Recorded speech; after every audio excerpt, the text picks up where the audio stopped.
Hi, everyone. Thanks for joining Jeff and I today on our webcast. Today, we're going to get into a little bit about the Canadian banks, past, present, and someone like Big Daddy, referred to as Big Daddy, who was a lawyer, politician, and a relentless stock buyer of the Toronto Bank shares and Toronto Dominion shares, which merged back in the 1950-55 and became the Toronto Dominion Bank as we all know today. Hmm, So why don't we get into a little more information about that, Jeff? sure. And your background has a picture of the Gardiner Expressway, which is named after the person we're talking about. So, as Yeah. you say, he bought a lot of stock in the Toronto Bank during the Great Depression. And when it merged with the Dominion Bank in 1956, his holdings were worth about $3 million in today's dollars. So, that's adjusted for inflation. It would have grown since then to be worth about $350 million. So that's quite a Mm. return over 75 or so years ish. Mm-hmm. So, what we wanted to write about was, would you do just as well buying the Canadian banks today if you had that same time horizon going forward? And our answer to that is no. And I'll tell you why. Because we looked at a annual report for Scotiabank that was printed in 1950.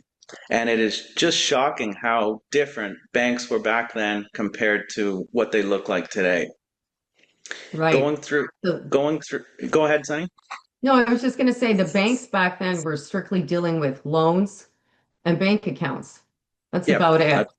that's it. Yeah. So, yeah. And today they've now accessed all these additional streams of revenue. Investment banking is a huge one.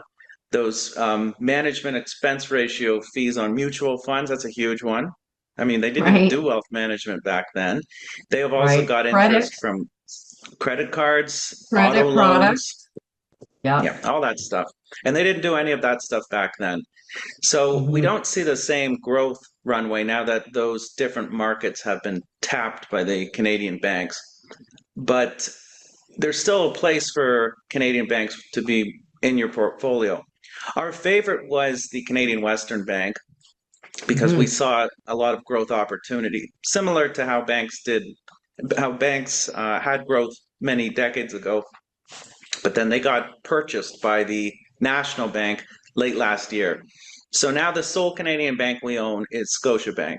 And we like it because it's the cheapest of the six Canadian banks, and its dividend yield is the highest, just over 5%.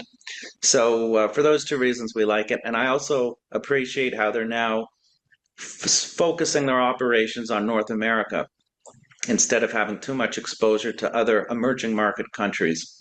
So it's the Hmm. cheapest, it pays the most, and we like its management. So would Big Daddy Gardner do as Perfect. well if he bought the Canadian banks today?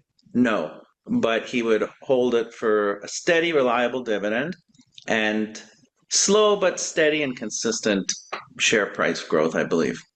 Hmm. Great.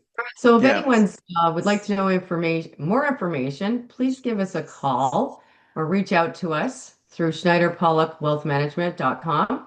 And we hope you enjoyed the webcast. Thanks for coming.